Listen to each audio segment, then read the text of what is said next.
Bonjour à tous, ravi de vous retrouver pour cette nouvelle édition de Sénat 360. Voici les titres. Le budget du ministère de la Culture examiné par le Sénat, d'un montant de 10 milliards d'euros, il doit permettre un accès à l'éducation artistique pour 100% des enfants et aussi la mise en place du pass Culture Jeune.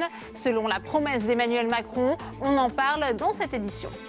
La SNCF confrontée à une panne majeure pour la deuxième fois en 4 mois. Hier, un bug informatique a paralysé la gare Montparnasse à Paris. Une situation jugée inacceptable par le gouvernement qui somme l'entreprise de revoir son management et la gestion des grands travaux. Le débat à suivre.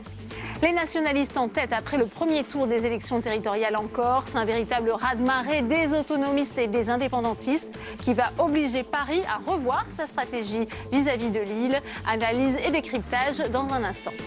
Et je vous rappelle que vous pouvez réagir à tous nos débats sur Twitter avec le hashtag Sénat360. Pour m'accompagner cet après-midi, Saveria Rojek et Tam Tranui en direct du Sénat. Le multiplex, c'est tout de suite.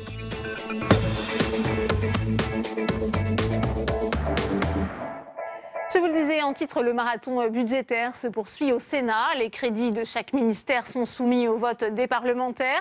Ce matin, ce sont les crédits du ministère du Travail qui ont été examinés. On va d'ailleurs retrouver Saveria Rojek qui suit pour nous les débats en direct de la tribune de presse de l'hémicycle. Saveria, quelle a été la position du Sénat sur le ministère du Travail ? Eh bien, les sénateurs ont fini d'examiner les crédits de cette mission Travail et Emploi. Alors, il faut préciser, et c'est assez inhabituel que la ministre du Travail, Muriel Pénicaud, n'ait resté ce matin qu'une heure et demie dans l'hémicycle avant d'être remplacée. Muriel Pénicaud avait un déplacement en province, un peu particulier, il faut le dire, alors que sont examinés au Parlement les crédits de son ministère. Muriel Pénicaud devait être remplacée par le secrétaire d'État aux relations avec le Parlement, Christophe Castaner, mais l'avion du secrétaire d'État a eu du retard. Résultat, c'est Françoise Nyssen, la ministre de la Culture, qui s'est retrouvée à défendre les crédits donc de cette mission Travail et Emploi, des sujets bien sûr sur lesquels la ministre de la Culture n'était pas très à l'aise. Alors sur le fond, Delphine, les débats ont beaucoup tourné autour des emplois aidés, des emplois que le gouvernement a grandement diminué, une baisse à hauteur d'1 milliard d'euros. Pour Muriel Pénicaud, l'ambition du gouvernement est en fait de calibrer ces emplois aidés afin qu'ils soient des tremplins vers l'emploi.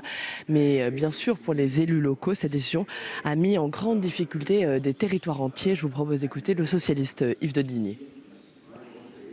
Une annonce qui est un coup de poignard. Les municipalités, les associations, les maisons de retraite, les centres culturels, les centres sociaux apprennent avec stupéfaction qu'ils ne bénéficieront plus des contrats dans les semaines à venir. Alors non, ce ne sont pas de faux emplois. Ce sont des emplois socialement, économiquement, humainement indispensables quand leur disparition met en danger ici un organisme caritatif qui rayonne dans tout le département et distribue chaque année l'équivalent de plus de 3 millions de repas, et là met en danger des services de restauration ou de transport scolaire. Voilà donc un coup de poignard, des emplois indispensables dont la disparition met en danger tout un tissu local. Discours exactement inverse pour la majorité et les indépendants pour qui nous n'avons tout simplement plus les moyens de financer ce type de dispositif. Je vous propose d'écouter Claude Malhuret. Nous déplorons ainsi que pour les raisons politiciennes que nous connaissons, le précédent gouvernement ait tout fait pour droguer les collectivités aux contrats aidés. Dans ma mairie, j'ai toujours refusé de céder à cette ivresse encouragée par l'État, sachant pertinemment que le retour au réel n'en serait que plus douloureux pour les personnes concernées, les collectivités, les associations et le pays tout entier. Nous y sommes, et malheureusement pour lui, Madame la Ministre, le gouvernement actuel paye, parce qu'il commence à les réparer, les erreurs du gouvernement précédent. Voilà donc une drogue aux contrats aidés. Au final, les sénateurs n'ont pas adopté les crédits de la mission Travail et Emploi. En revanche, ils ont adopté l'article 66 rattaché, un article qui met en place à titre expérimental un dispositif d'emploi franc. L'idée est en fait d'offrir aux entreprises une prime pour l'embauche d'un habitant de l'un des 200 quartiers prioritaires de la politique de la ville. Voilà Delphine pour l'examen de ces crédits. Merci Saveria, on vous retrouvera tout au long de cette édition. On continue les réactions politiques à l'examen du projet de loi de finances avec vous. Tam Tranui à vos côtés, la sénatrice socialiste du Val-de-Marne, Sophie Taillé-Polian. Oui, Sophie Taillé-Polian qui est également rapporteure pour l'émission Emploi et Travail au sein de ce projet de loi de finances 2018. Est-ce que vous avez été surprise par le rejet par les sénateurs des crédits d'émission Travail et Emploi? On ne s'y attendait pas. Bonjour, écoutez, il ne faut jamais préjuger d'un vote dans une démocratie. En tout cas, il me semble qu'avec une diminution de 16% de ce budget et d'un autre côté 9,5% de chômeurs, ces crédits n'étaient pas acceptables en tout cas. Oui, vous vous réjouissez qu'ils aient été rejetés, mais ce qui s'est passé, est-ce que ce n'était pas plutôt un petit cafouillage du côté de la majorité sénatoriale du groupe des Républicains ? Écoutez, je ne sais pas ce qui se passe chez les Républicains. Ce que je vois, c'est que ce budget présentait des grosses difficultés au regard je dirais, de la situation sociale dans notre pays et aussi de la situation créée sur le terrain par les coupes drastiques dans le nombre de contrats aidés. Oui, effectivement, parmi les sujets que la gauche déplore, il y a effectivement la diminution du nombre de contrats aidés. Est-ce que vous avez déploré que Muriel Pénicaud doive quitter l'hémicycle alors qu'on était en plein justement dans ces discussions ? Oui, et d'autant que ce n'était pas la première fois qu'on n'a pas de ministre qui ait vraiment, je dirais, la responsabilité des dossiers en discussion au Sénat au bon moment. Donc c'est vrai que c'est extrêmement dommage, d'autant qu'elle a elle-même concédé que les crédits pour le plan de formation ne devaient pas être utilisés trop rapidement pour des formations qui n'auraient pas été vraiment bien cernées, bien déterminées. Et donc il y aurait peut-être eu matière à réfléchir ces crédits sur des emplois aidés où là, beaucoup de demandes sociales émanant des collectivités ou des associations sont présentes. On a entendu les arguments de la majorité, mais aussi par exemple du côté du groupe des indépendants, Claude Maluret, qui estime que certaines collectivités se sont intoxiquées aux contrats aidés, que c'était une véritable drogue pour elles. Qu'est-ce que vous en pensez ? Écoutez, je pense qu'il y a beaucoup de sénateurs de droite qui disent qu'il y a une addiction à la dépense publique. Moi, je crois que la dépense publique, c'est bien parce que ça sert à la redistribution. Et là, en l'occurrence, il y avait un certain nombre de missions essentielles qui étaient remplies par ces contrats aidés. On pense notamment aux contrats aidés dans les écoles ou alors dans les associations caritatives, associations culturelles, d'éducation populaire. Je crois que vraiment les besoins sociaux sont tels qu'il faut arrêter de dire ce genre de choses. Et que pensez-vous du dispositif des emplois francs, inscrits également dans ce budget 2018 et qui avait fait l'objet, on se le rappelle, d'annonces d'Emmanuel Macron? Écoutez, sur ce projet d'emploi franc, nous sommes, je dirais, sur notre fin. Nous attendons des précisions sur les publics ciblés pour être sûr qu'il ne s'agira pas d'un effet d'aubaine et qui ne bénéficiera pas à des gens qui certes habitent dans des quartiers en difficulté, mais qui, je dirais, trouveront un emploi. Mais il ne faut pas non plus que ce soit trop restreint parce que sinon on risquera de ne pas trouver de public et que ça ne serve pas à grand-chose. Donc il faut un bon ciblage de ce dispositif. Le gouvernement n'a pas précisé exactement quels seront les critères? Donc on reste en attente, mais plutôt positif. Alors il y a également eu tout de même des discussions relativement consensuelles pour favoriser par exemple les entreprises adaptées qui emploient 80% des personnes en situation de handicap. Il y a également eu le rétablissement des crédits, 21 millions d'euros pour les maisons de l'emploi. Est-ce que ce sont des sujets pour vous que vous souhaitez voir intégrés au texte final? Oui, j'espère que la ministre, même si elle n'était pas là, prendra en compte ces réflexions et ces propositions du Sénat. Les maisons de l'emploi dans beaucoup de territoires ont vraiment montré leur utilité. Et quant à l'aide à l'emploi pour les personnes en situation de handicap, ça me semble essentiel. C'est d'ailleurs incompréhensible que le gouvernement ait fait ça. Et pourquoi il a fait ça? Parce qu'il a équilibré le budget général sur le dos du budget du ministère du Travail, ce qui est proprement incroyable, de financer la baisse de l'ISF au détriment des politiques de l'emploi avec un taux de chômage aussi important. Alors que justement, par exemple, sur la question du handicap, on sait que c'est un sujet qui est parmi les points phares pour la politique du gouvernement. Oui, donc voilà, c'est extrêmement étonnant. Alors là, la ministre a pris en compte visiblement, mais il faut attendre les actes maintenant. Merci beaucoup Sophie Taillé-Polian d'avoir répondu à mes questions. Je vous en prie. Merci à vous, Tam. C'est cet après-midi, c'est au tour des crédits culture d'être examiné d'un montant de 10 milliards d'euros. Le budget se veut préservé et conforté, selon les mots de Françoise Nyssen, la ministre de la Culture, qui demande à l'audiovisuel public de réaliser 36 millions d'euros d'économies, tandis que les crédits pour l'éducation artistique augmentent d'autant. Jordan Klein. Arte, France Média Monde, Radio France ou France Télévisions, l'audiovisuel public va devoir se transformer. C'est en tout cas l'objectif du gouvernement, à commencer par sa structure. L'idée est de rassembler sous une seule et même gouvernance toutes les entités des médias publics, avec une finalité bien précise, réaliser des économies. 80 millions d'euros pour 2018. Pour la présidente de la Commission de la Culture en charge du dossier au Sénat, le renouvellement est indispensable. Dans un contexte très renouvelé du paysage audiovisuel français, où il y a des géants américains qui font partie désormais du système, il faut pouvoir peser. Et pour pouvoir peser, il faut avoir une masse critique suffisante. Et il faut commencer par énoncer l'ambition et ensuite donner les moyens à cette ambition de se réaliser. Et ça passe en effet par une réforme. Chez France Télévisions, 50 millions d'euros d'économie est demandé. C'est donc 180 postes qui sont ainsi menacés. Alors pour ce représentant syndical, c'est directement la qualité de l'antenne qui est en danger. Je pense que la vraie question, c'est que la boîte est actuellement rendue ingérable par les incohérences de son actionnaire. L'actionnaire, c'est l'État. Donc, messieurs les députés ou les sénateurs qui aujourd'hui viennent dire la boîte est mal gérée, il faut dégraisser le mammouth, etc., qui regardent la réalité de ce qu'ils sont en train de faire. 50 millions d'euros en moins sur un budget sans aucun plan associé, ça, c'est de la très mauvaise gestion. Pour réaliser ces économies, plusieurs pôles de France Télévisions sont dans le viseur. Les magazines, l'information, la fiction, mais aussi les sports. Les droits de diffusion des JO de 2024 seraient trop élevés. Le groupe n'écarterait alors pas l'hypothèse d'y renoncer. Quel budget pour quelle politique culturelle, alors qu'Emmanuel Macron avait promis l'accès à l'éducation artistique et culturelle pour 100% des enfants, l'ouverture des bibliothèques le dimanche et la mise en place du pass Culture Jeune.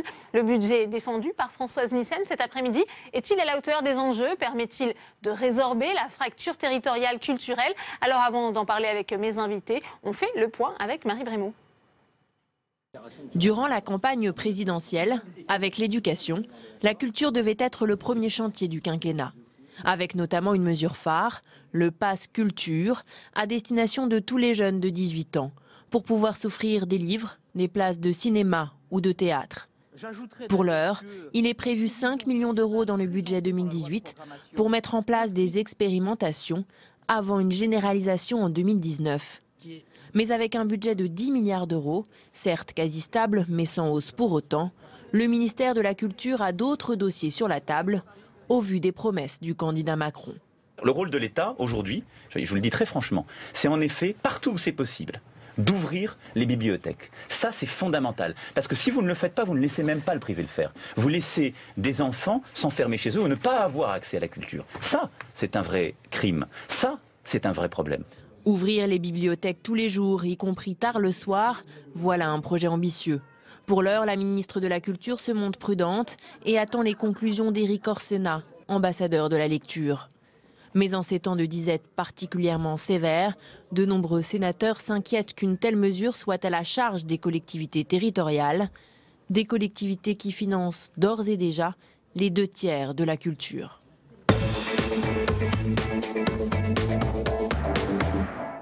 Et on ouvre le débat dans Sénat 360 avec mes invités sur ce plateau. Jean-Michel Ribes, bonjour. Merci d'être avec nous. Vous êtes le directeur du Théâtre du Rond-Point à Paris, auteur et metteur en scène de Sulky et Sulcu ont des conversations intelligentes. La pièce se joue jusqu'au 10 décembre. C'est une pièce qui interroge aussi sur la place de l'art et la culture aujourd'hui. On va en parler à l'occasion de ce débat. Avec nous également Julien Bargeton, bonjour. Bonjour. Sénateur La République En Marche de Paris. Vous êtes membre de la Commission des Finances. Vous êtes le rapporteur de la mission culture dans le cadre du PLF. Porte-parole par ailleurs du groupe En Marche au Sénat. Olivier Paccaud est également sur ce plateau. Bonjour, vous êtes sénateur Les Républicains de l'Oise, membre de la Commission de la Culture. Première question pour vous, Jean-Michel Ribes. Aujourd'hui, on voit Françoise Nyssen présenter son budget culture au Sénat. 10 milliards d'euros, c'est à peu près le montant dont disposait Audrey Azoulay. Quand on voit les objectifs d'Emmanuel Macron pendant la campagne, est-ce que c'est un bon budget selon vous? Moi, je ne suis pas comptable, je ne sais pas. Je sais que le ministère de la Culture est toujours un ministère extrêmement difficile. C'est un petit peu la même problématique pour chaque ministre, un petit peu de gravir l'Himalaya avec des espadrilles. Donc c'est vrai que c'est sans doute pas assez, mais Françoise Nyssen est courageuse. Elle est courageuse, je le sais, puisqu'elle médite depuis 25 ans, donc elle est courageuse.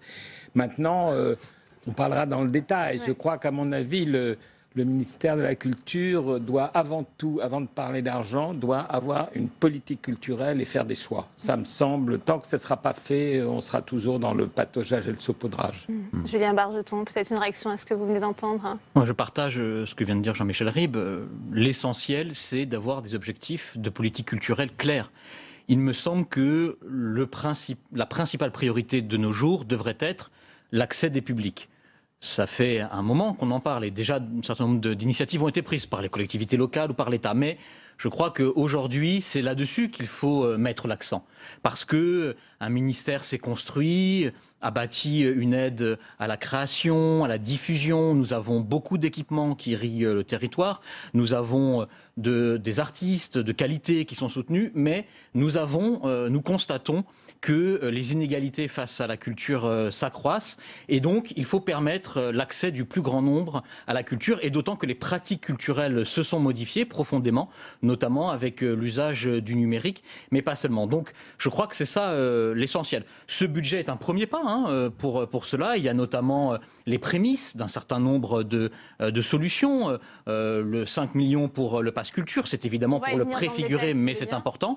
Et puis, vous en avez parlé, l'ouverture des bibliothèques le dimanche, qui est quelque chose de très important parce que nous constatons que les bibliothèques sont parfois ouvertes à des moments où le public ne peut pas s'y rendre massivement parce que notamment des personnes travaillent. Et donc pouvoir adapter les horaires d'ouverture des bibliothèques, c'est très important. En tout cas, je crois que le signal clair qui est montré là, c'est l'accès à la culture. Et c'est pourquoi d'ailleurs le ministère en a fait aussi son principal indicateur de réussite des politiques culturelles. Olivier Paccaud, aujourd'hui 50% des Français sont exclus de la culture. Est-ce que vous pensez que ce budget et la politique culturelle que souhaite mettre en œuvre Emmanuel Macron va permettre justement de toucher ces 50% qui restent insensibles aujourd'hui à la création artistique? Je l'espère. Alors, un budget, ce sont avant tout des chiffres, mais comme l'ont dit mes deux prédécesseurs, c'est aussi une philosophie, une volonté, des choix, priorités. Il me semble que dans le budget présenté par Françoise Nyssen, il y a beaucoup de choses très intéressantes. Ceci étant, si je peux me permettre d'apporter quelques critiques, il me semble que l'aspect territorial, même s'il y a des efforts qui ont été faits, notamment avec une gestion déconcentrée de certains crédits qui ont été augmentés, je pense quand même, et notamment au sujet des bibliothèques, que l'on peut mieux faire. Ceci étant, la réalité est très compliquée. Il y a quelques minutes, nous étions ensemble dans l'hémicycle et Madame Nyssen, dans son discours de défense de son budget, parlait justement de son plan bibliothèque. Et elle parlait des 16 000 bibliothèques qui existent en France. Bon. Mais vous avez des bibliothèques qui vont compter 3 rayons, qui sont toutes petites, et d'autres qui sont énormes. On ne peut pas les gérer de la même façon. Et aujourd'hui, l'une des problématiques du budget que je voterai, le budget de la culture, c'est quand même cette difficulté à soutenir les projets en territoire. Les communes, les collectivités sont mises à contribution, elles le font bien volontiers, mais elles ont de moins en moins de moyens, du fait de dotations qui ont disparu, du fait de contrats aidés qui ont été supprimés, et dans certains cas culturels, c'est très problématique. Et donc, le bémol, je le situe là, au niveau territorial, même si, objectivement, c'est un budget dont je me satisfais plutôt. Il y a un dernier petit sujet sur lequel je veux dire un tout petit mot. Il y a quelque chose qui ne va rien coûter, mais qui est une très belle initiative, une très belle idée de ce budget. C'est la fête de la musique à l'école. Il y a des aspects très sympathiques dans ce... Avec la rentrée en musique aussi. Et c'était un premier pas, mais la fête de la musique à l'école le 21 juin, c'est quelque chose de très positif aussi. Jean-Michel. Oui, quand on parle de l'accès à la culture au plus grand nombre, moi, il y a une chose qui m'interroge tout le temps. C'est-à-dire qu'on parle, on donne des passes culturelles, on dit ça. Moi, il y a une chose qui me semble devoir être réfléchie. Voilà. J'ai l'impression que ce mot action culturelle, moi, me barbe. Il y a un côté devoir de la culture. Il faut faire un devoir de la culture.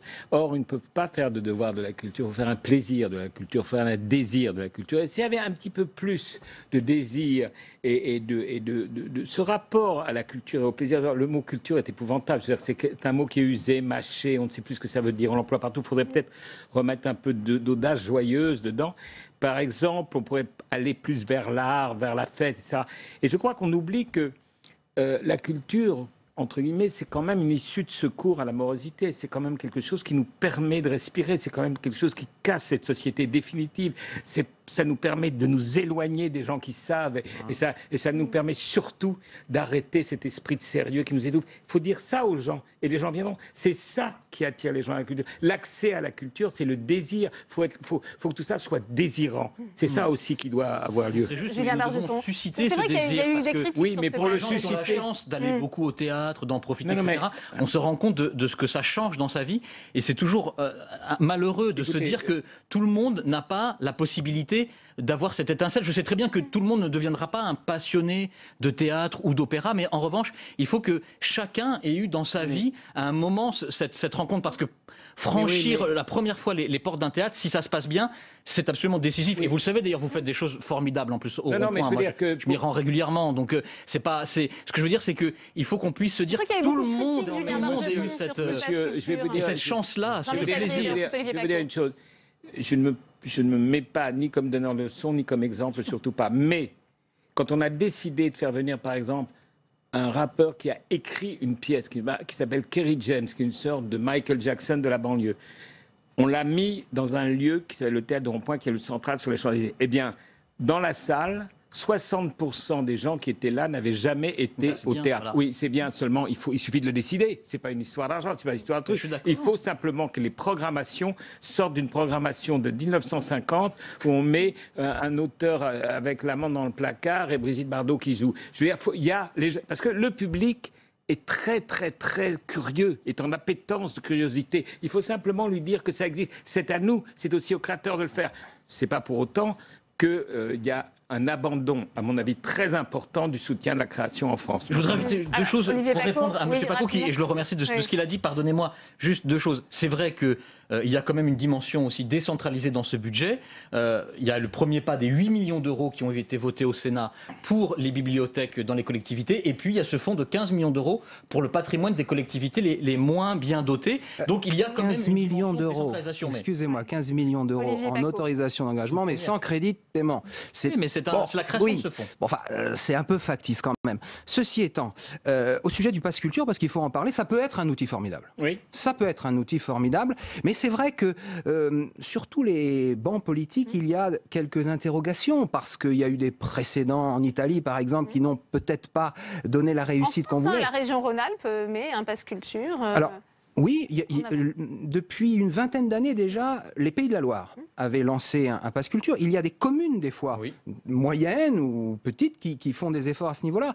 Alors, le principe du pass culture, mais M. Bargeton me corrigera si je me trompe, 500 € pour un jeune de 18 ans. Alors après, ce qui est très flou, c'est le périmètre d'utilisation. Il faut un fléchage plus précis de ce pass. Mais justement, l'étude va servir à analyser ce qui a été fait, à analyser comment ça fonctionne en Italie, à tirer les leçons de ces expériences, à proposer un périmètre. Est-ce que c'est une application sur un smartphone qui permet de le faire? Est-ce que c'est qu'est-ce qu'on va pouvoir acheter avec? Comment ça va fonctionner? Je crois qu'il faut d'abord se donner les chances de je note que tout le monde cite ce dispositif. C'est un dispositif qui, je crois, est attendu. Et c'est d'ailleurs normal qu'il concentre les débats dans ce débat. Je pense que c'est plutôt bon signe. Mais c'est vrai, moi je partage ce que vous avez dit. Il faut le construire. Et nous avons 5 millions pour construire ce dispositif. Il faut construire un partenariat avec tous les acteurs de la culture. Et en premier lieu, donc les artistes et les gens qui font travailler les artistes, mais aussi les collectivités territoriales qui ont une expérience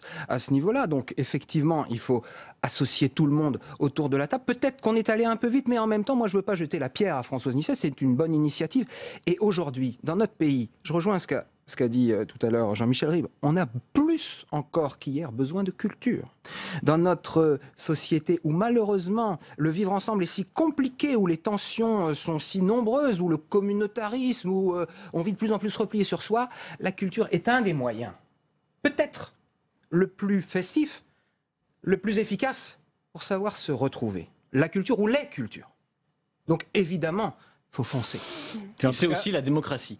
C'est aussi une façon de démocratiser. C'est en tout cas un rempart aux extrêmes. C'est en tout cas un endroit où on peut comprendre ou ressentir ou s'amuser en comprenant qu'on est complexe, qu'il y a des nuances, que tout n'est pas droit, que tout n'est pas simplifié, que le vivre ensemble, c'est plusieurs états d'esprit, que les auteurs reflètent cette arc-en-ciélisation de la nature humaine, on partage entre nous. Et ce que vous avez dit tout à l'heure, monsieur le sénateur, sur la fête me semble très important. Parce que la culture, à sa base, depuis le théâtre antique jusqu'aux fêtes du Moyen-Âge, etc., il y avait quand même quelque chose qui, même si ça répondait aux angoisses du peuple, et le chœur antique le disait, c'était quand même quelque chose qui était là pour faire oublier la pesanteur du monde, et donc il y avait quelque chose de festif. Et c'est ça qui manque aujourd'hui, je trouve, dans cette espèce d'obligation de culture, de devoir de culture. Non, combien de jeunes gens, ma fille en particulier, on leur a forcé à faire du solfège, on leur a forcé à faire ceci, ça les a dégoûtés, alors que peut-être qu'ils auraient été devenus des pianistes ou des musiciens formidables. Je crois qu'il faut attirer les gens sur leur sensibilité, la joie. La joie, c'est quand même la seule chose qui nous permet de supporter la vie. La joie dont la culture est la source. C'est ça qu'il faut rappeler. Et je pense que là, il y aura un grand pas pour l'accession à la culture, parce que finalement, aujourd'hui, enfin j'en sais quelque chose, pour payer une place plein tarif, qui n'est pas cher en plus, au rond-point, il faut vraiment se lever de bonne heure. C'est-à-dire, il y a moins de 60 ans, plus de 30 ans, machin, un peu... Bon, il y a tout le monde, pour très peu d'argent, peut avoir des pièces de théâtre. Il faut arrêter cette image, en tout cas. Vous savez, le théâtre, j'insiste sur le théâtre parce que c'est un endroit où c'est le vivant. Il y a des vivants avec de vivants. Pourquoi le théâtre n'a pas disparu comme le carrosse a disparu avec l'automobile, le terrasse? Le théâtre avec la télévision et le cinéma aurait dû disparaître. Non, il ne disparaît pas parce qu'on est ensemble, on vit ensemble, les gens sont émus par ce qui se passe, on se parle, etc. Et c'est un endroit... à la fois d'humanité, à la fois de partage, à la fois d'ouverture d'esprit et à la fois de contestation. Et je pense que là, il y a quelque chose qu'il faut rappeler aux gens, que c'est un endroit de plaisir et de plaisir haut. De plaisir et aussi d'être bouleversé dans ses représentations, d'être secoué parfois, d'être perturbé. Et ce que vous dites est très juste, c'est aussi l'évolution des pratiques. On voit bien par exemple que les conservatoires de musique qui avaient une forme de pratique un peu traditionnelle, eh bien, se sont ouverts davantage sur la ville, sur la façon de travailler en lien avec l'éducation nationale. Vous l'avez dit, je crois que c'est ça qu'il faut faire. Il faut démultiplier. Au fond, on a besoin de toute une gamme, de jouer sur toutes les touches de la vie artistique. Et pour que on puisse aussi lutter contre les inégalités à la racine. Je sais que moi j'y tiens beaucoup. Je pense que l'une des sources quand même profondes des inégalités dynamiques qui se reproduisent, c'est quand même le fait d'avoir ou non la chance de pouvoir profiter, d'accéder au théâtre, aux arts, au savoir et donc à la culture. Et c'est comment quand même, fait Julien Bargeton pour résorber la fracture qu'il y a quand même entre Paris et la province aussi, que c'est aussi un enjeu, que ça se joue pas. Je suis mieux placé pour en parler parce que mon collègue Julien Bargeton est élu de Paris. Moi, je suis élu d'un département qui n'est pas loin de Paris, qui est l'Oise, mais qui est un département très rural, où on a 688 communes, la plus petite fait 30 habitants. Et ce sont des communes qui, pour beaucoup, sont enclavées.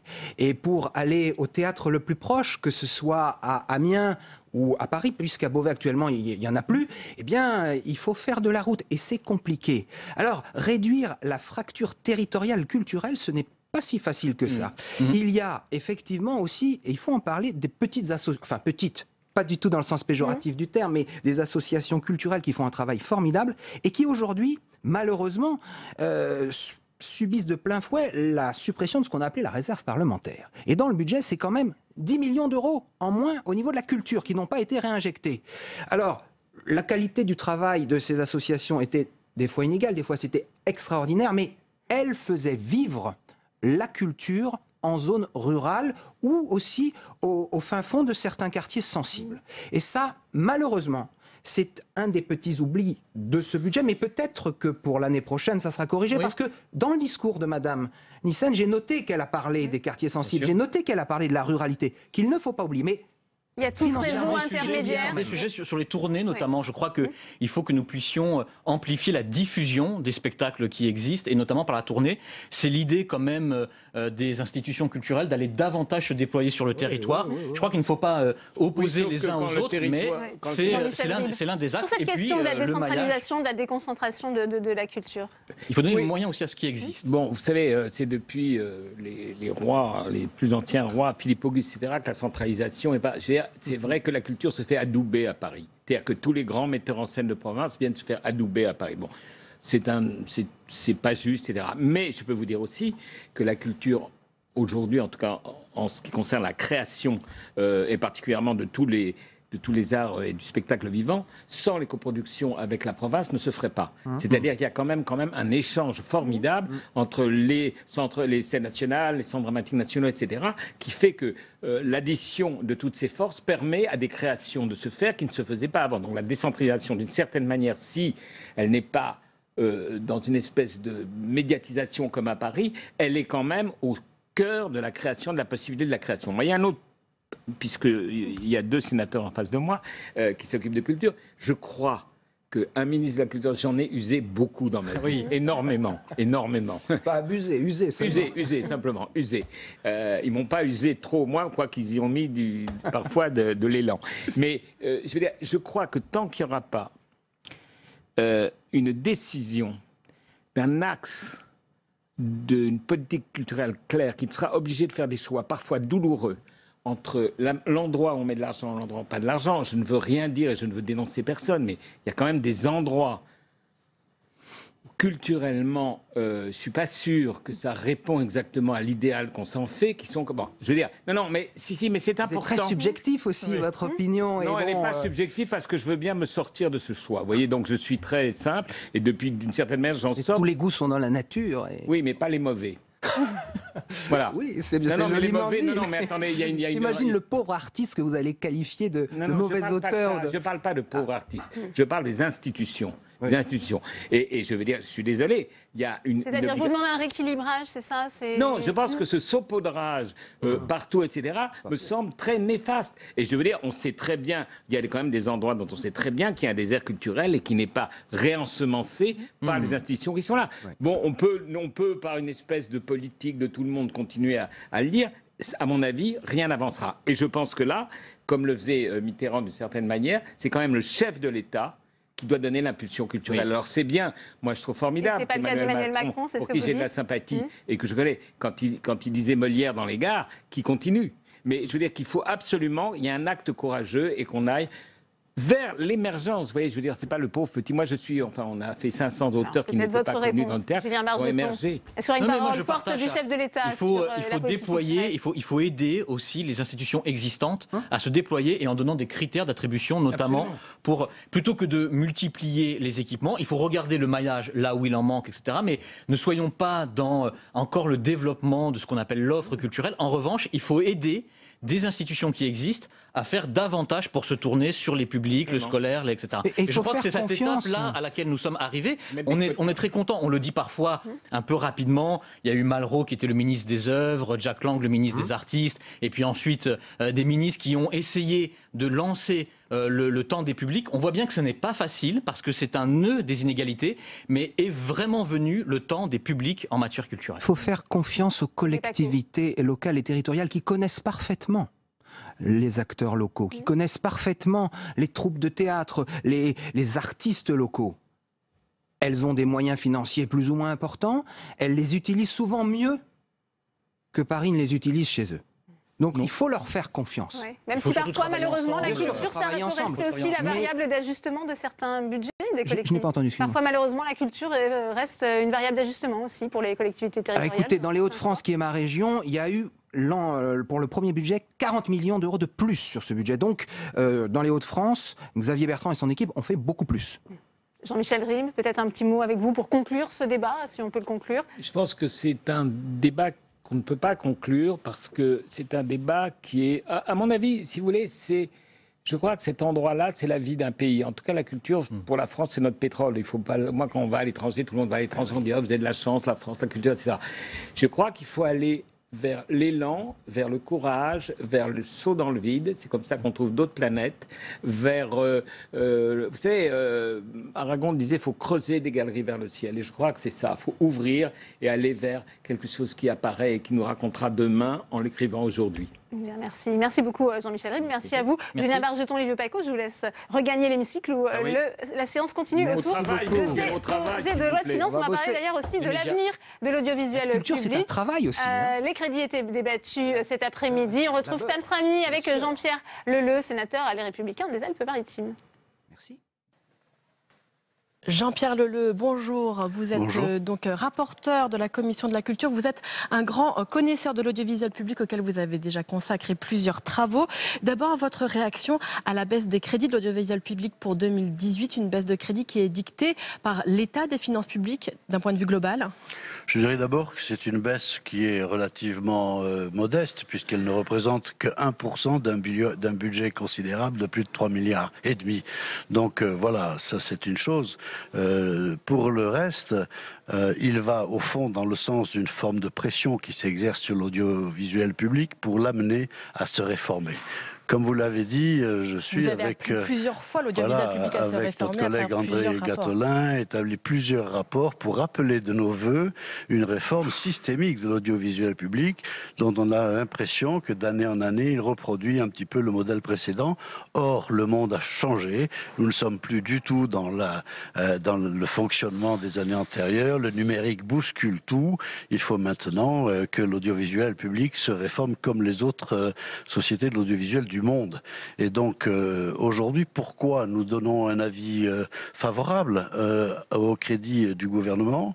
C'est parce que nous pensons que avec les messages que le gouvernement nous envoie, que Madame la ministre de la Culture nous envoie, on sent qu'il y a une volonté de réforme et qui se rapproche relativement beaucoup des rapports que nous avons faits. Vous pensez que le gouvernement pourrait s'appuyer sur vos rapports qui préconisaient le regroupement de l'audiovisuel public, la remise à plat de la gouvernance par exemple? Toute humilité et modestie mis à part, je pense que le gouvernement, si ce n'est pas encore fait, peut véritablement s'appuyer sur notre travail, qui est un travail important en profondeur depuis de nombreuses années au sein de la Commission Culture, et un travail auquel la présidente Catherine Morin-Desailly s'attache aussi particulièrement avec moi.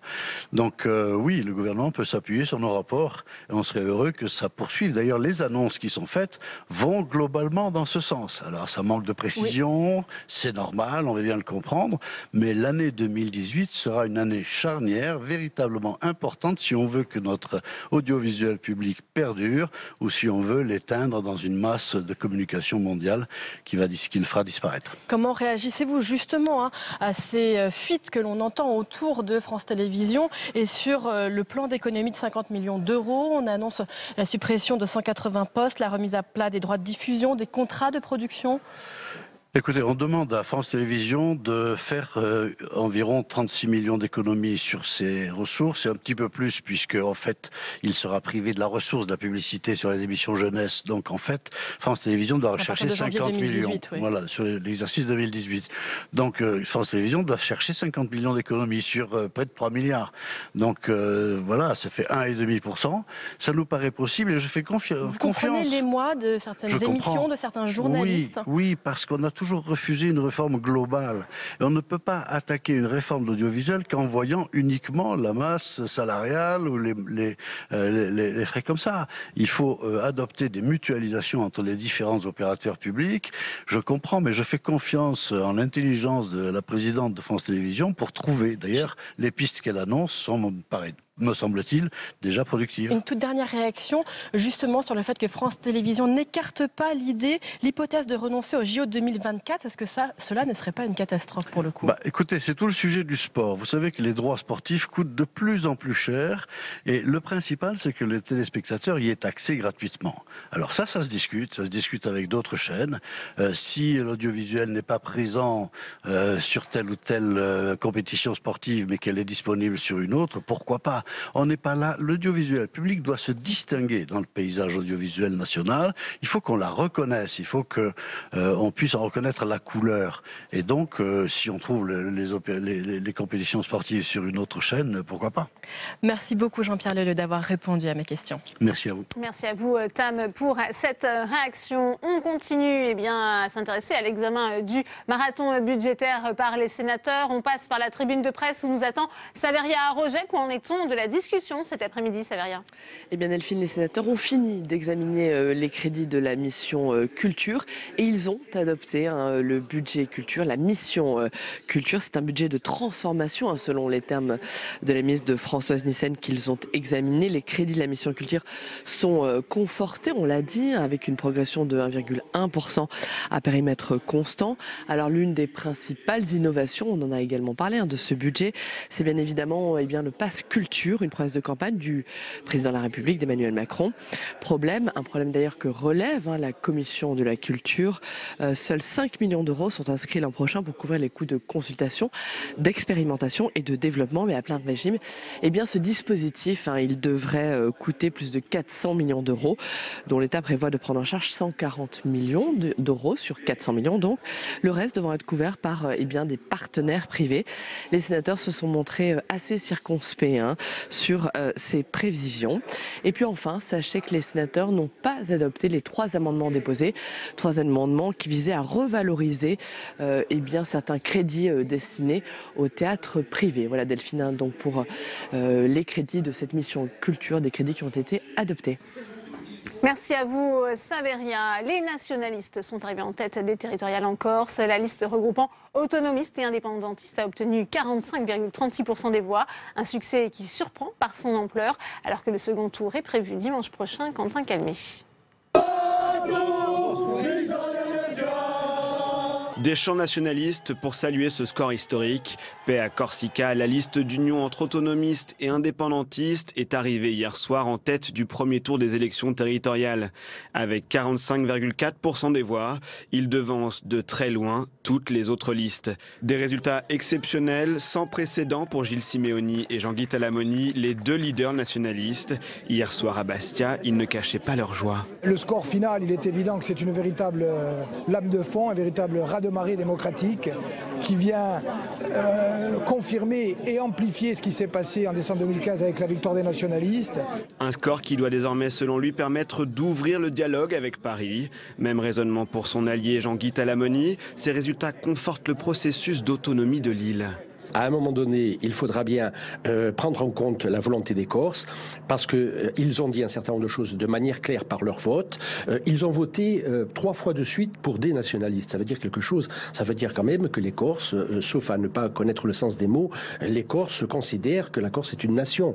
Des alliés nationalistes qui entendent avancer en particulier sur 3 sujets prioritaires à leurs yeux.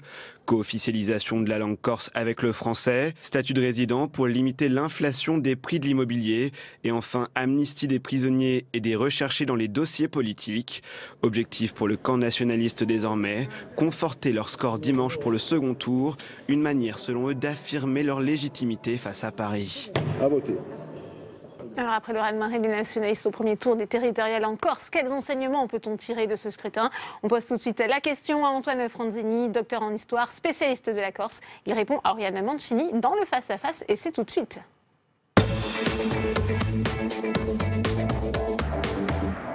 Bonsoir Antoine Franzini. Bonsoir. Alors les nationalistes, on l'a vu, sont arrivés largement en tête hier de ce premier tour des territoriales. Plus de 45% des voix. Est-ce que ce score vous a surpris? Surpris, non, parce que c'était un peu attendu, mais l'ampleur est quand même assez étonnante, oui. Vous attendiez pas un score d'une telle ampleur? Eux non plus, d'ailleurs. C'est ce qu'ils ont dit. Comment vous l'analysez, vous, ce résultat? Deux choses. Une forte dynamique depuis 2-3 ans, et puis un peu comme partout, d'ailleurs, en France, des partis à droite, à gauche, qui sont en train de se refaire, mais qui, pour l'instant, sont un peu détruits, il faut dire ce qui est. C'est-à-dire que les nationalistes bénéficient de l'échec, de la fin des partis traditionnels? Ils bénéficient d'une 40aine d'années de mise en place de cette idée nationaliste à travers toute une production d'idées, des luttes aussi, bien sûr, mais enfin, beaucoup une production d'idées, une production culturelle qui a convaincu peu à peu la société de les rejoindre.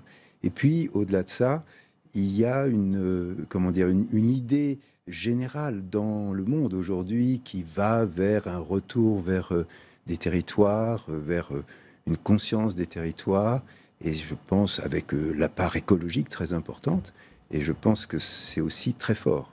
Vous parliez de ce travail de plusieurs années. Est-ce que c'est le fruit d'un travail, notamment auprès de la jeunesse corse, le score des nationalistes hier? Probablement. Par exemple, je parlais avec un Canadien ce matin qui me disait qu'au Canada, au Québec, ce sont les personnes âgées qui votent indépendantistes et qu'au contraire, les jeunes ne sont pas du tout dans ce côté-là. Encore, c'est un peu le contraire, c'est-à-dire que les jeunes, une partie des jeunes en tout cas, se sent concernée. La fondation de l'université a eu son importance dans cette affaire Et donc, une grande partie de la jeunesse se sent engagée dans un certain enthousiasme pour construire un pays nouveau. Est-ce que le fait que ce soit la jeunesse qui soit majoritairement soutien des nationalistes, ça signifie que les nationalistes en Corse sont au pouvoir pour de longues années? Ça, c'est difficile de préjuger de ce genre de choses. Ça va beaucoup dépendre de ce qu'ils vont faire. Je crois que la première tâche, ils l'ont dit, ça va être de s'occuper de la société qui est avec beaucoup de précarité, avec beaucoup de difficultés. Et c'est appuyé sur cette légitimité sociale qu'ils vont pouvoir engager un dialogue vers l'extérieur. Mais la première chose à faire, c'est évidemment que les hôpitaux fonctionnent, que la précarité soit combattue. Est-ce que aussi le fait que le FLNC ait décidé d'abandonner la lutte armée il y a maintenant 3 ans, ça a aidé les nationalistes dans cette conquête du pouvoir? Ça a été décisif. Je pense que rien n'aurait pu se faire sans ça. La déclaration d'arrêt définitif de la violence politique par le FLNC il y a 3 ans à peu près est absolument décisive dans ce qui s'est passé depuis 3 ans. Gilles Simeone, le leader nationaliste, a dit hier que ce résultat l'obligeait, lui donnait de lourdes responsabilités. Quelle doit être la tâche à laquelle il doit s'atteler maintenant? C'est ce que je vous disais en premier, la société corse. Parce que de toute façon, c'est elle qui décidera de ce qui se passera. Là, on est dans un moment politique fort, mais malgré tout, l'histoire se fait avec la société tout au long des années. Et donc, ça va être les décisions vis-à-vis de cette société, vis-à-vis de l'agriculture, vis-à-vis de l'écologie, vis-à-vis du littoral, vis-à-vis, je vous disais tout à l'heure, de la précarité des hôpitaux. C'est là que ça va se passer. C'est sur cette action-là qu'ils seront jugés et qui vont pouvoir ou pas continuer à avancer. Alors la victoire, en tout cas le score des nationalistes hier pose aussi la question des relations entre la Corse et l'État. Gilles Simeone, le leader nationaliste, a dit hier: c'est un message très fort à Paris qui, après avoir été silencieux, a carrément opté pour l'hostilité. Que doit faire l'État? Écoutez, on est dans une position, je crois, intéressante, parce que M. Macron va devoir éviter de tenir un double discours. Il ne peut pas à la fois se tourner vers l'Europe, et l'Europe, c'est beaucoup de régions de pleine autonomie. Il y a, je ne sais pas, au Portugal et dans des tas de pays, des îles avec des statuts de pleine autonomie. Et puis, il y a une idée de démocratie, de liberté, qui est le discours de Macron officiellement. Donc, on ne peut pas à la fois tenir ce discours à l'extérieur et en interne tenir un discours de fermeture. Je crois que la situation est assez intéressante de ce point de vue. C'est-à-dire que pour vous, au vu du discours d'Emmanuel Macron, il doit laisser plus d'autonomie à la Corse? En tout cas, il doit engager des dialogues. C'est presque impossible. Je dirais que plus que le rapport de force qui est incontestable, étant donné les résultats, c'est la position européenne de M. Macron qui l'oblige. Il peut pas tenir un double discours, c'est pas possible. Est-ce que vous avez l'impression que l'État, que le gouvernement, qu'Emmanuel Macron comprend ce qui se passe actuellement en Corse et comprend les revendications? Il semble qu'il y ait une certaine méconnaissance de ce qui se passe en Corse dans les médias français en général. Il y a beaucoup de folklorisation, la violence, le racisme. Voilà, alors c'est ça qui... Je ne veux pas dire que ça n'existe pas, mais ça reste quand même tout à fait en surface, ça reste des incidents, des choses comme ça. Et il semble qu'il y ait une méconnaissance. Et je crois que là, les Français, et j'en suis très heureux, pourront s'intéresser à ce qui se passe vraiment. Alors la Corse est une collectivité territoriale, un statut particulier depuis plusieurs années. Qu'est-ce qu'elle peut obtenir de plus? Je crois que là, d'après ce que disent Gilles Simeone et la liste qu'il conduit, il demande à la fois des transferts de droits législatifs et réglementaires. Il demande, je crois également, et c'est certainement très important, des transferts dans les domaines fiscaux, aussi bien sur la TVA, sur les impôts sur le revenu, sur l'impôt sur les sociétés. Et autrement dit, et puis le statut de résident pour le foncier, qui est quand même soumis à une forte pression spéculative, autour des résidences secondaires, balnéaires. Et donc, il y a là une certaine défense, justement, de la société des gens modestes qui ont du mal à se loger. Voilà, des choses importantes. Il y a aussi la co-officialité de la langue corse, je crois, qui est un élément marqueur pour beaucoup de Corses. Sur la question de la fiscalité dont vous parliez, on entend beaucoup Emmanuel Macron ces derniers temps parler d'expérimentation. Est-ce que sur cette question, eh bien, la Corse pourrait être un laboratoire ? Pourquoi pas ? Pourquoi pas ? Effectivement, c'est une idée. C'est une idée. Maintenant, il faut bien considérer que la Corse est paradoxalement favorisée par des circonstances géographiques, historiques un peu particulières, comme d'autres régions en Europe. Et c'est de ce point de vue-là qu'il faut considérer les choses. Il y a une dimension, on va dire, un peu universelle de revenir sur les territoires, sur des circuits courts, sur des produits d'origine, sur une considération du patrimoine qui dépasse tout à fait l'expérience corse. Mais il y a aussi des situations géographiques qui sont favorables à des statuts particuliers et à à une prise en compte particulière. Un dernier mot sur cette question de l'autonomie. On entend le vocabulaire qui a changé chez les nationalistes. Ils ne parlent plus d'autonomie, même les indépendantistes, mais d'émancipation. Est-ce que rassurer les Corses finalement en leur disant qu'il n'y aura pas d'autonomie, du moins à court terme, ça a été aussi ça la stratégie gagnante ? Vous voulez dire indépendance, je pense. Parce qu'autonomie, c'est un mot qui est dit à toutes les phrases. Mais Jean-Guy Talamone ne parle plus d'indépendance, ou tout du moins à court terme. Voilà, c'est d'indépendance. L'indépendance, effectivement, mais je crois que c'est vrai. Enfin, Jean-Guy Talamone y a toujours dit qu'il était indépendantiste. En revanche, du côté de Gilles Siméone, il y a l'idée du rythme. Vous voyez, il y a une société derrière tout ça. Ce ne sont pas des directeurs de cabinet qui vont décider les choses entre eux. Et c'est une société qui décide d'aller dans un sens, dans un autre. Donc, je trouve qu'il faut attendre, il faut que les rythmes des choses se fassent et on verra apparaître ce qui doit arriver. Est-ce que la Catalogne, un dernier mot pour finir, a été aussi un contre-exemple pour les nationalistes ? En tout cas, Gilles Siméone a toujours affirmé qu'il ne fallait pas comparer l'exemple corse et l'exemple catalan, ne serait-ce que pour des raisons démographiques, économiques. Et je pense que c'est sage, effectivement. C'est pas comparable. Je crois qu'il tient tout à fait à éviter la comparaison. Merci beaucoup. Merci d'avoir été sur ce plateau. Et puis, je donne le titre de votre livre. Un siècle de révolution corse, 1729-1802, naissance d'un sujet politique. C'est chez Vendémiaire. Merci d'avoir été avec nous. Merci. Merci Antoine Franzini. Merci à vous, Oriane Mancini. C'est la deuxième panne majeure en 4 mois. Hier, un bug informatique a complètement paralysé la gare Montparnasse à Paris. Aucun train, ni à l'arrivée, ni au départ, de 13h30 à 6h du matin. Inacceptable selon le gouvernement qui réclame des comptes. Les usagers, eux, sont excédés. Reportage de Clément Perrault. En gare de Montparnasse aujourd'hui, les voyageurs, souvent bloqués la veille au départ ou à l'arrivée à Paris, n'étaient pas tendres avec la SNCF. Cette nouvelle panne générale passe mal. La SNCF a une position monopolistique en France. S'ils veulent garder cette position monopolistique, ils doivent assurer un service quand même de qualité.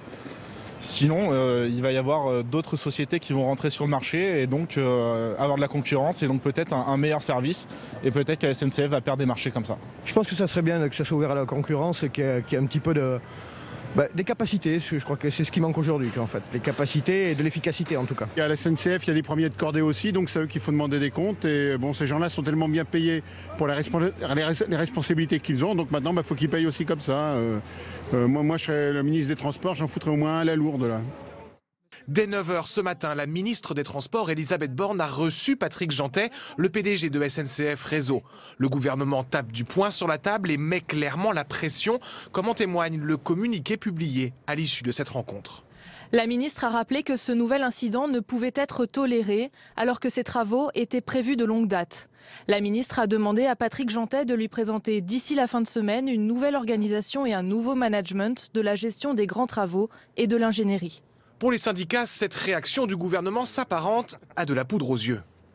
C'est clairement un coup de com' du gouvernement puisque d'un autre côté, dans les conseils d'administration, le gouvernement réduit les moyens et par exemple le budget de SNCF Réseau qui aurait dû terminer l'année prochaine à plus 300 emplois au regard de la charge de travail qui va être mise en œuvre, notamment en région parisienne, et ce budget il va terminer à 0 parce qu'on ne veut pas créer d'emplois en correspondance avec la charge de travail. Donc clairement le ministère d'un côté réduit les moyens et de l'autre côté critique les conséquences. C'est très hypocrite. La SNCF a annoncé ce matin qu'elle prendrait en charge l'intégralité des frais générés par cette panne.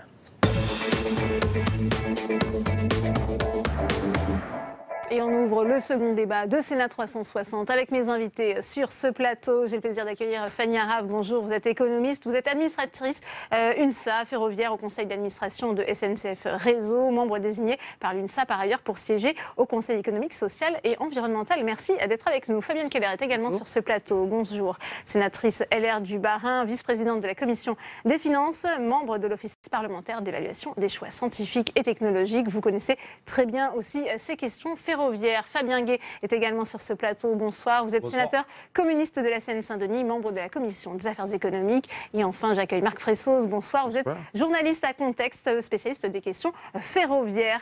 Fabienne Keller, quand on voit aujourd'hui la ministre des Transports, Elisabeth Borne, convoquer en urgence Patrick Jeantet, le PDG de SNCF Réseau, ça veut dire quoi? L'État prend enfin conscience, l'État actionnaire, de la difficulté de la situation à la SNCF? Non, l'État, comme la SNCF, connaît très bien les problèmes du réseau. Peut-être que le paradoxe de ce week-end et de la panne qu'ils ont connue, c'est que c'était justement des travaux prévus pour améliorer l'efficacité. Donc c'était, si j'ai bien compris, des travaux sur des aiguillages, des travaux d'informatisation qui permettent de rapprocher les trains. Donc au moment où on met en œuvre des investissements, bien sûr, c'est très très très compliqué parce que interrompre même partiellement les flux sur l'Île-de-France en général et sur le site et le système d'aiguillage de Montparnasse, c'est toujours extrêmement délicat.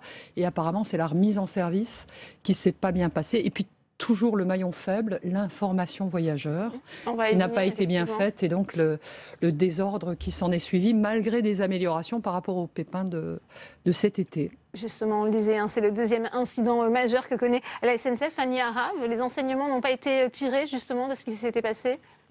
Si, certes, les enseignements ont été tirés. Après, il y a toujours un temps un peu long pour pouvoir revenir, reprendre des procédés. Mais déjà, là, on a fait en 2 heures ce qu'on avait fait en 3 jours. Donc, il y a déjà quand même de gros progrès en termes de processus, pour pouvoir détecter où sont les failles et mettre en place une réparation et un système de reprise.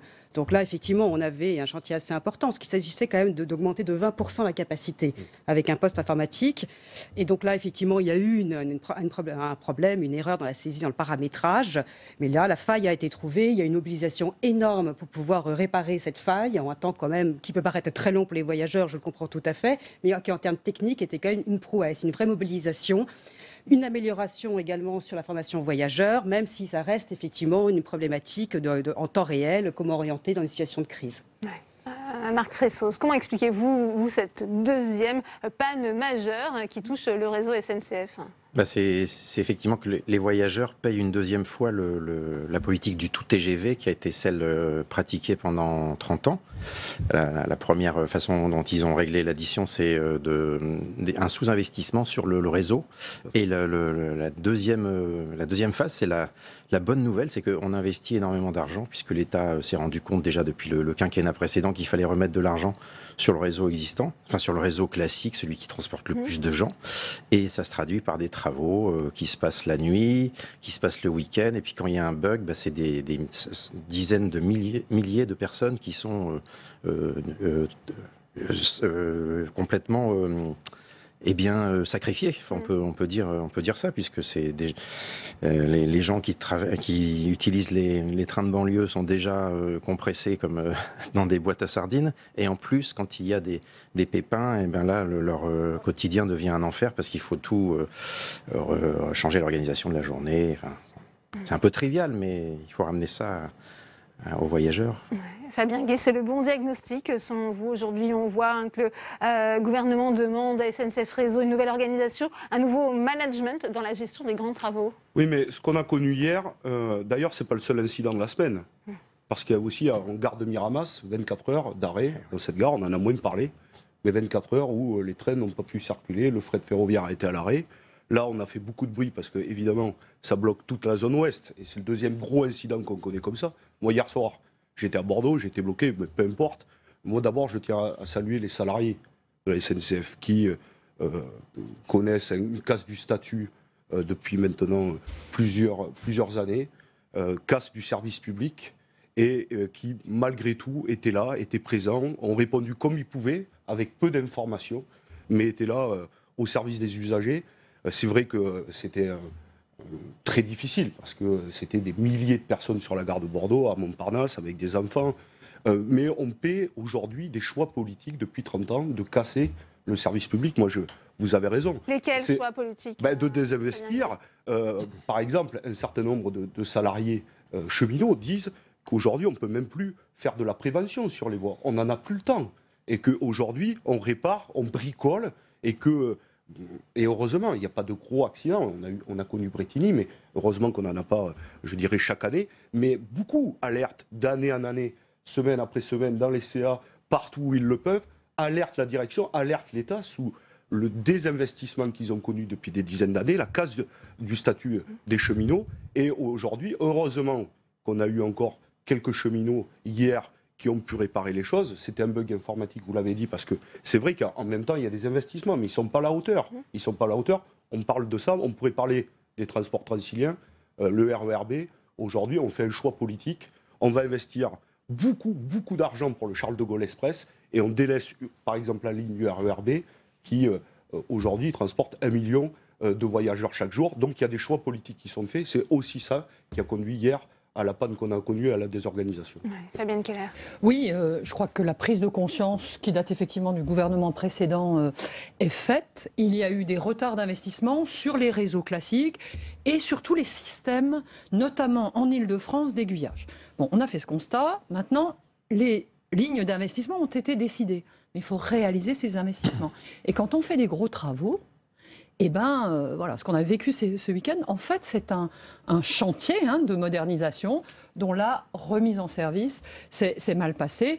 Je pense que malheureusement, le retard est tel qu'il faudra un moment, il faudra pas mal de grands chantiers avant que les usagers ne commencent à ressentir l'amélioration effective. C'est ça la difficulté.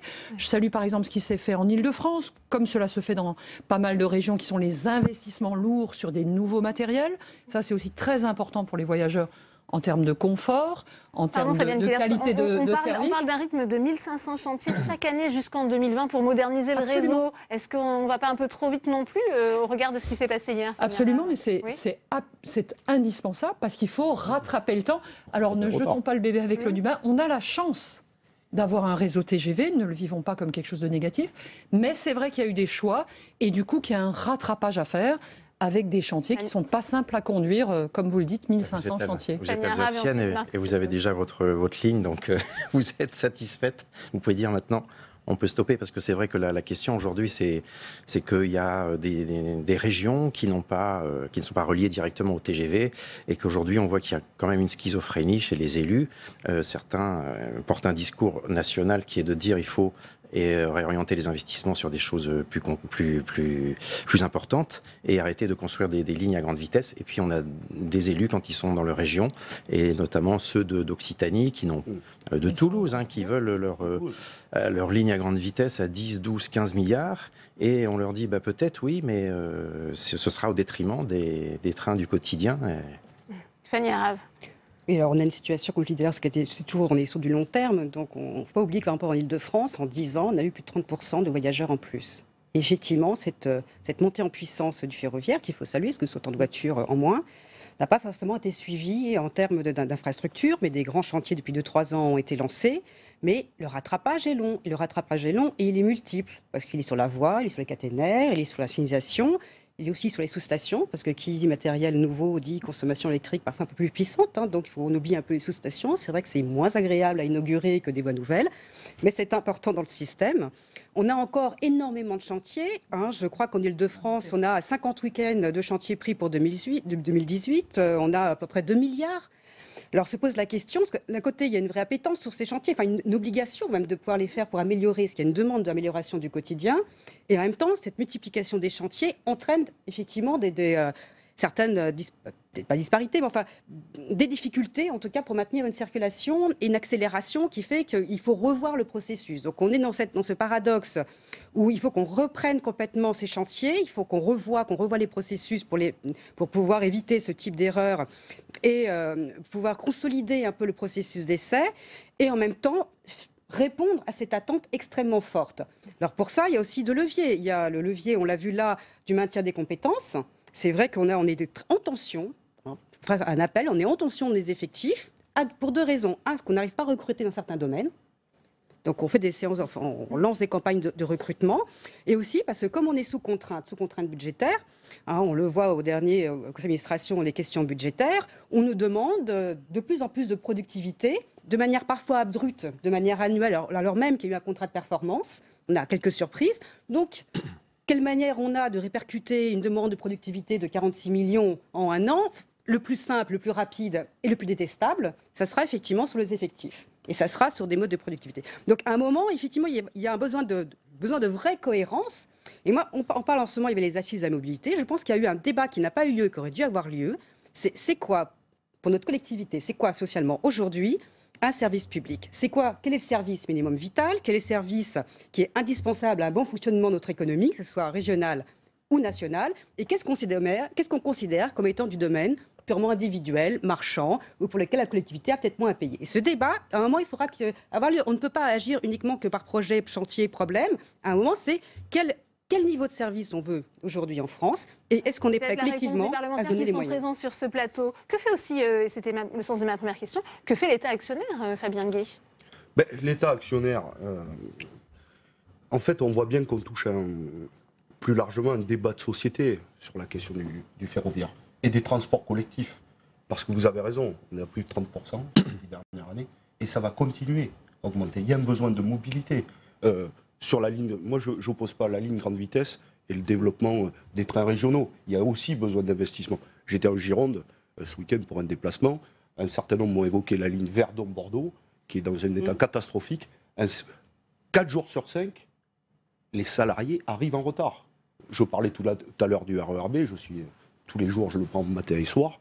C'est quasiment sur un mois, c'est 5 à 6 fois où on est les gens qui commencent des fois à 6 heures du matin, arrivent en retard au travail. Donc on a un vrai problème. Il y a un besoin d'investissement, mais ce projet de société, c'est que l'État, mais pas que sous ce gouvernement, depuis plusieurs années, prépare maintenant le 4e paquet ferroviaire, c'est-à-dire la libéralisation à outrance du voyageur. Donc il y a eu un système mis en place pour casser le service public, montrer que cela ne fonctionne pas, préparer la libéralisation et la privatisation du rail. Alors qu'aujourd'hui, plus que jamais, nous avons besoin d'un grand service public du ferroviaire pour répondre aux attentes et aux besoins, je dirais, des populations et des usagers, et aussi répondre, je dirais, aux salariés qui aient des bonnes conditions de travail. Sinon, on n'y arrivera pas. On l'a vu, la privatisation du rail, ce que ça a conduit. Partout, ça a été mené. On cite souvent la Grande-Bretagne. Ça a été des lignes fermées, des trains en retard et un statut dégradé pour les salariés. Il y a toujours cette dette de 46 milliards d'euros. Oui, la dette. Parlons-en. Voilà. Parlons-en de la dette. Moi, je veux bien. Parce que dont la projection connue est autour d'une 60aine de milliards d'euros. Oui. Dans 15 ans, elle est déjà identifiée compte tenu des projets en cours. Je pense qu'il ne faut pas tout mélanger. Là, il y a eu une panne, un dysfonctionnement rapidement corrigé. Il faut le souligner. Et ça, c'est la compétence des salariés. Ouais. Puis après, il y a l'exposition du transport ferroviaire à la concurrence que sont le covoiturage, les bus, dits bus Macron, la voiture individuelle, et comment est-ce qu'on répond à cette compétition d'autres grands voisins européens qui sont pas pour le tout privé comme l'Allemagne ou la Suisse, s'y sont préparés en adaptant leur statut, les conditions d'exploitation à cette exposition. Mais il est vrai aussi que nous avons fait ce choix technologique du TGV. À nouveau, je ne voudrais pas le critiquer et le condamner. C'est une chance. Nous sommes un grand pays très étendu, plus étendu que certains voisins. Et je respecte le modèle et j'identifie bien la chance qu'ont les villes aujourd'hui desservies par le TGV, la demande d'un certain nombre de grandes villes françaises qui ne le sont pas encore. On demande des audits, on fait des rapports sur l'avenir du rail et on ne pose pas ces questions aussi fondamentales. Oui, alors c'est une question d'équilibre. Franchement, j'ai le sentiment que la ministre a pris ces sujets à bras-le-corps avec les assises de la mobilité, mais aussi la mission confiée à Jean-Cyril Spinetta sur les conditions de la concurrence, les conditions de tarification. C'est un peu technique, mais combien l'exploitant qu'est la SNCF doit payer le passage sur un rail qui pourtant est là quoi qu'il arrive, hein. Est-ce que des prix aussi élevés sont raisonnables puisque cela décourage la mise en service de trains plus nombreux et donc de services à nos populations? Quel est le statut des personnels qui est la règle en Europe entre protection et respect de leurs compétences et puis être à un prix raisonnable pour pouvoir développer ces services? C'est ces questions qui sont posées. Donc on a un peu un grand sujet pour la rentrée de janvier, qui sont ces équilibres de manière à offrir, parce que c'est ça le seul objectif, certes un service public, mais surtout un service à l'ensemble des voyageurs. C'est la pensée magique. Non, je pense que c'est le travail. Oui, c'est le travail. Mais ça fait des années que des rapports se succèdent. Mais je pense que il faut voir ce qui germe de bon dans cette crise. Enfin, dans cette crise, moi, je mets aussi bien le bug de ce week-end que celui du mois d'août, que le crash du TGV d'Egversheim, que Bretigny. C'est que il a le mérite de reposer la question de à quoi sert la SNCF, qu'est-ce qu'elle doit faire d'abord. Elle doit faire arriver les trains à l'heure pour transporter des gens qui vont majoritairement de chez eux au travail ou bien pour leur déplacement personnel et en toute sécurité. Et que ce travail, il est pas forcément très bien assuré et que derrière, avant d'être un agrégateur de mobilité, puisqu'aujourd'hui c'est ça que il y a un défi avec l'autocar libéralisé qui arrive, le covoiturage, les VTC, la SNCF est effectivement une entreprise issue du 19e siècle qui est mise en concurrence par tout un tas de nouvelles mobilités avec des modèles économiques complètement incroyable, avec une l'ubérisation aboutit à une pression sur les personnes qui travaillent et à une baisse dans le transport, la baisse du prix de référence du transport. Et donc la SNCF, elle doit effectivement se réinventer et agréger. L'idéal, c'est que demain vous ayez votre smartphone et que sur votre smartphone, vous choisissiez votre voyage, vous allez d'un point A à un point B et que entre le train, vous prenez le tramway, vous prenez le VTC, et puis au bout de là où vous arrivez, pareil. Mais il faut d'abord que le métier de base il fonctionne. Et donc je pense que là, Elisabeth Borne a un peu remis l'église au milieu du village en reprenant d'ailleurs en main la communication autour de ce que doit faire la SNCF et donc de demander que ça fonctionne. Effectivement, cette communication, cette information aux usagers qui reste à revoir. Est-ce qu'il faut s'attendre à des changements à la tête de SNCF Réseau? Il y a aussi Guillaume Pépi qu'on n'a pas beaucoup entendu sur ce qui s'est passé hier à Montparnasse. Ce qui s'est passé hier à Montparnasse, c'est un problème de réseau. Donc c'est un peu naturel que ce soit effectivement Patrick Jeantet qui soit en première ligne, parce que c'est effectivement un problème technique, un problème d'infrastructure. Donc il y a deux sujets dans ce qui s'est passé hier. Il y a le sujet d'infrastructure, pour lequel il y a des problèmes. Mais par contre, je tiens à rassurer tout le monde, c'est justement parce qu'on veut maintenir la sécurité qu'on n'a pas fait circuler de train. Donc, voilà. Donc le réseau est fait en sécurité. Alors parfois avec des ralentissements, si on fait des ralentissements, c'est justement pour maintenir la sécurité. Donc il y a des désagréments pour le voyageur, mais c'est pour maintenir la sécurité que l'on fait qu'il y a... Mais est-ce qu'on peut dire aujourd'hui aux usagers qui empruntent ces trains, notamment les trains de banlieue tous les jours, il n'y aura plus de problème après les audits? Ou est-ce que, comme on le disait, avec ces 1500 chantiers par an jusqu'en 2020, il faut s'attendre à ce type de bug informatique à répétition? Peut-être pas le même problème quand même, on retient quand même de l'expérience. Mais comme je vous l'ai dit, il y a un tel niveau de chantier il serait déraisonnable de dire qu'il n'y aura plus jamais aucun problème. Par contre, on peut dire aujourd'hui que tout est mis en œuvre pour que les conséquences soient moins importantes, pour pouvoir avoir des systèmes de résilience, des systèmes d'alternatives. Je pense que c'est sur le process, sur les possibilités d'avoir un autre itinéraire ou de changer de gare comme ça a été fait pour Austerlitz dans de meilleures conditions. On peut effectivement apporter ce type de solution. Mais on est en sécurité. Il faut un certain niveau d'investissement, il faut de travaux pour pouvoir monter en gamme avoir des outils de signalisation qui permettent une plus grande souplesse, peut-être de mieux isoler les problèmes quand ils se posent. Je pense qu'on peut davantage jouer sur ce système de réseau, sur les process et sur les systèmes, que de dire qu'il n'y aura plus aucun problème. Je voudrais juste revenir un petit peu sur la problématique des péages, effectivement, qui peut paraître un peu complexe. Quand un train passe sur le réseau, il prend un péage. Le péage, ce sont les recettes de réseau. Donc je dis, il y a une chose, c'est le coût d'utilisation du réseau, qui a un certain coût, et je pense qu'il faut être transparent sur ce coût d'utilisation. Et ensuite, il y a la manière dont ce coût va être payé. Donc, ça peut être par l'opérateur, mais rien n'empêche d'envisager un complément pour que l'opérateur ne paye pas l'intégralité du coût du péage. Après, ça, c'est un choix politique. Bien, on aura l'occasion d'en reparler. Merci à vous, Fanny Arabe, merci Fabienne Keller, merci Fabien Gay, merci Marc Fressos. Fin de ce débat qui n'est pas fini, on aura l'occasion d'en reparler. On va continuer à parler maintenant du projet de loi de finances qui est examiné par les sénateurs avec cette question sur le budget de la culture, mais aussi sur les crédits et l'avenir de l'audiovisuel. Alors pour en parler, on retrouve Tam Trani en direct de la salle des conférences avec le sénateur En Marche des Hauts-de-Seine, André Gattolin. C'est à vous, Tam. Oui, André Gattolin, on va commencer par parler du budget de la culture, un budget à peu près stable à 10 milliards d'euros. Est-ce que c'est pour vous suffisant si l'on considère les ambitions affichées par Emmanuel Macron durant la campagne, aussi bien l'ouverture des bibliothèques qu'encore le pass culture et puis l'accès à l'éducation pour tous, notamment pour les enfants?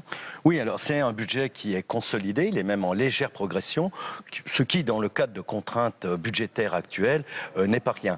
Mais ce n'est pas simplement un budget stable, conservateur, il y a des mouvements, il y a des signes qui ne sont pas définitifs, qui commencent à être une première étape, puisque c'est une première mission budgétaire de la part du nouveau gouvernement et de la nouvelle majorité, qui montre des inflexions très nettes, notamment... Oui, les lignes budgétaires ont bougé au sein de ce budget. En matière de culture, on accorde une part croissante et importante à ce qui était l'échec des politiques culturelles depuis 50 ans, c'est ce qu'on appelle la démocratisation de la culture, l'élargissement de la culture à chacun.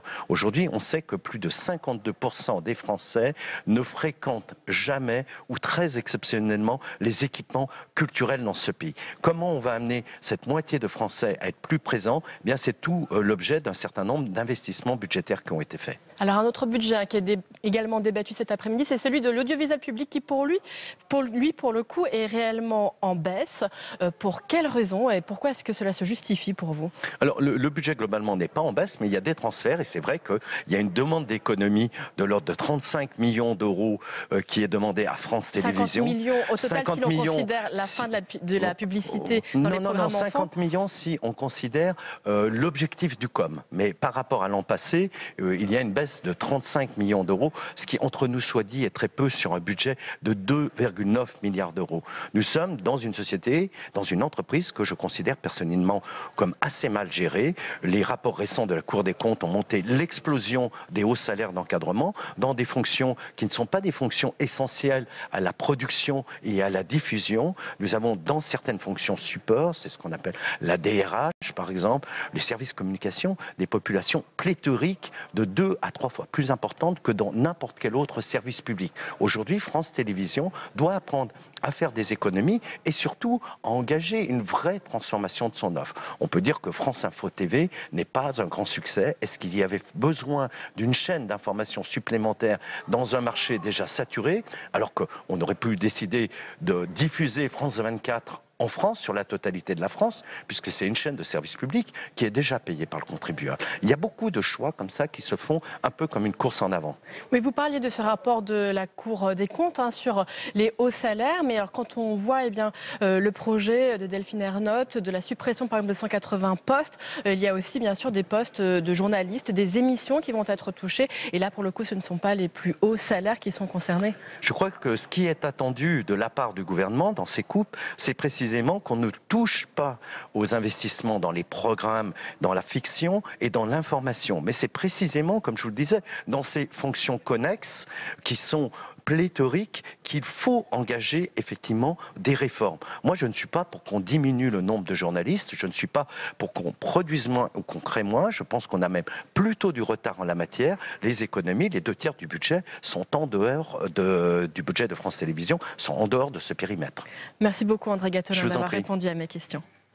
Merci à vous, Tam, pour ces réactions en direct. Comme tous les lundis, c'est l'heure de Sénateur à domicile. Aujourd'hui, nous allons dans l'Aube, terre d'élection du sénateur Philippe Adnot. Il œuvre pour que l'université ne soit plus jugée trop éloignée du monde de l'entreprise. De nombreuses passerelles ont été mises en place à Troyes. Reportage d'Audrey Vuettaz.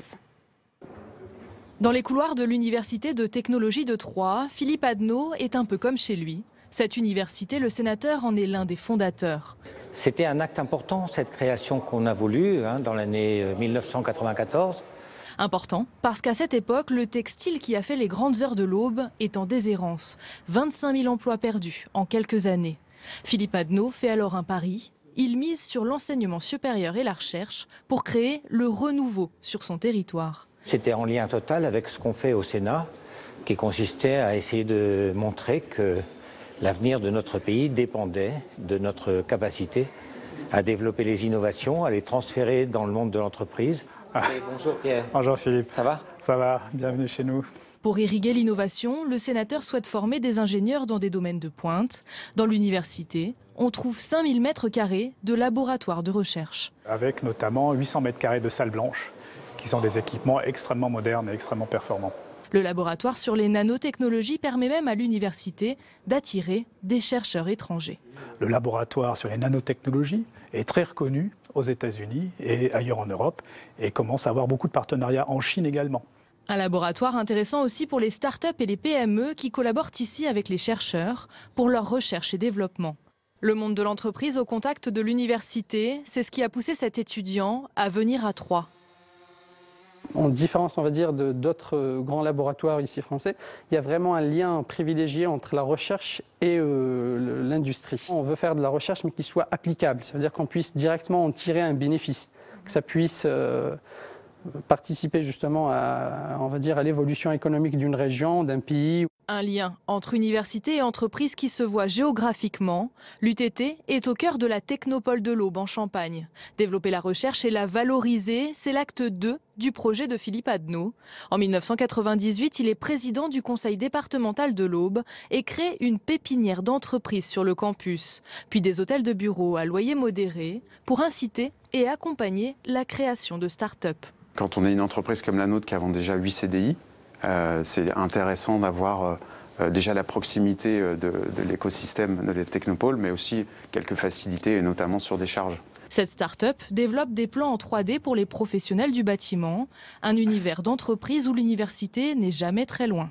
Vous êtes dans notre salle de réunion avec l'équipe Level S 3D, et puis notre enseignant-chercheur, M. Adrania, qui fait partie de l'Université technologique de Troyes, parce qu'on est toujours dans cette phase de collaboration et d'interaction entre notre société et l'université. Un écosystème qui pousse des entreprises de pointe à s'installer à Troyes, comme Levisis, qui fabrique des volants d'inertie pour stocker les surplus d'énergie, ou BioSerenity et ses vêtements qui font des mesures médicales. Alors ça, c'est un petit débardeur qui est conçu pour une femme. On a un circuit imprimé qui est construit sur le textile avec une intégration électronique. C'est pour moi une heureuse conclusion de la volonté qu'on avait d'introduire de la matière grise dans de l'entreprise traditionnelle. On ne gagnera pas la bataille de l'emploi par la baisse des salaires.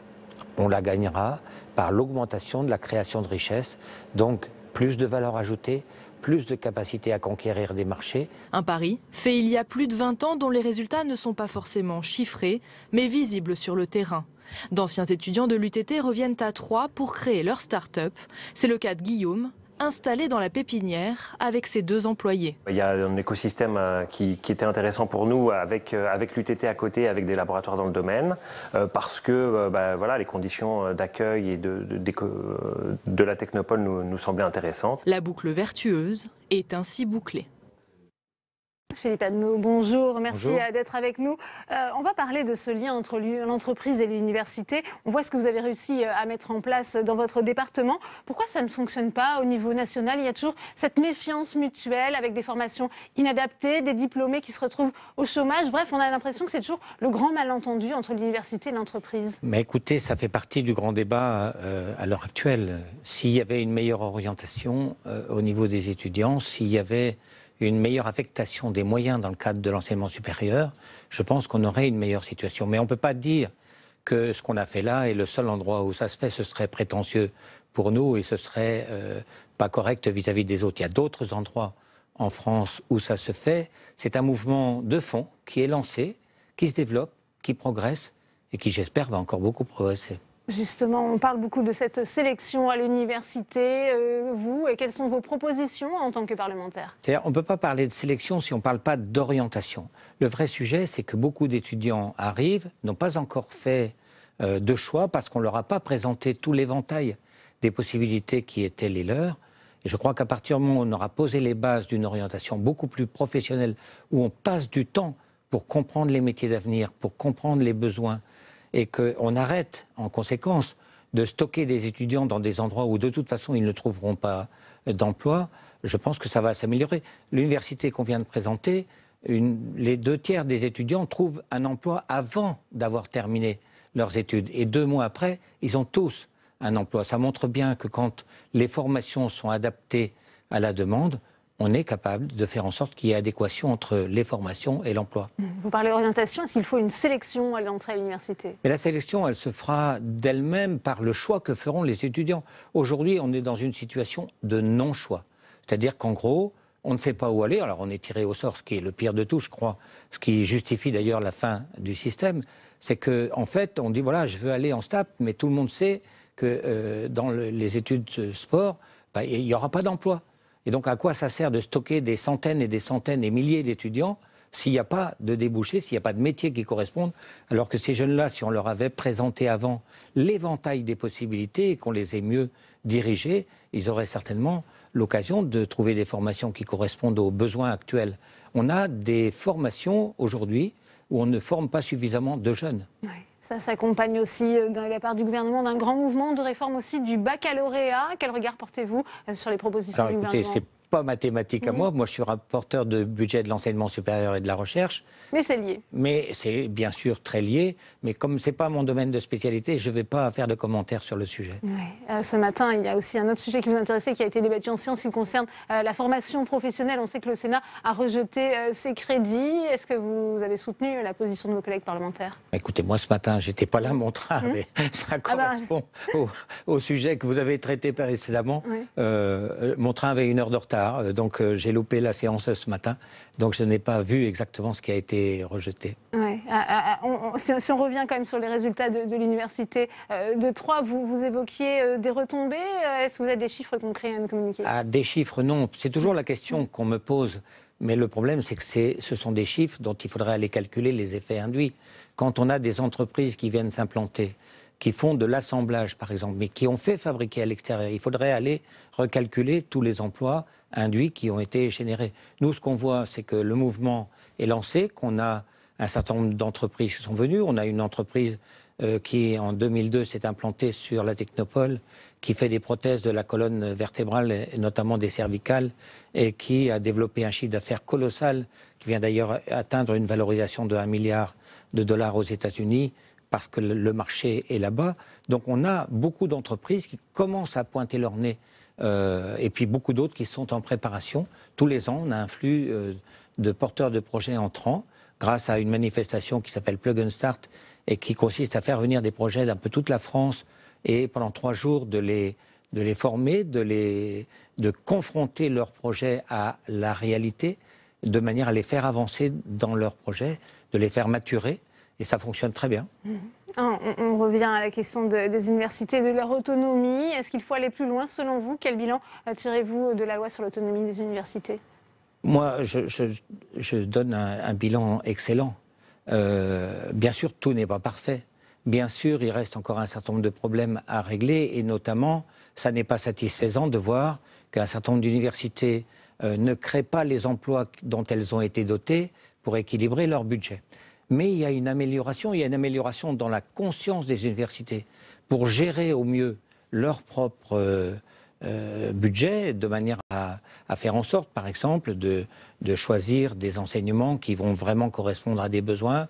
Et puis, il y a un effort considérable pour faire intéresser les chefs d'entreprise et donc créer des chaires dans les universités pour que, justement, il y ait une osmose qui se fasse entre les laboratoires de recherche et le monde de l'entreprise, et qu'à partir de là, des financements particuliers viennent. J'ai fait un rapport sur les sociétés d'accélération de transfert de technologie qui était destiné à mettre ça en valeur. Je pense qu'on est dans la bonne direction. Eh bien, merci beaucoup Philippe Admaux d'être venu sur ce plateau. C'est la fin de cette édition. Merci à vous de l'avoir suivi. Très bonne soirée et à demain.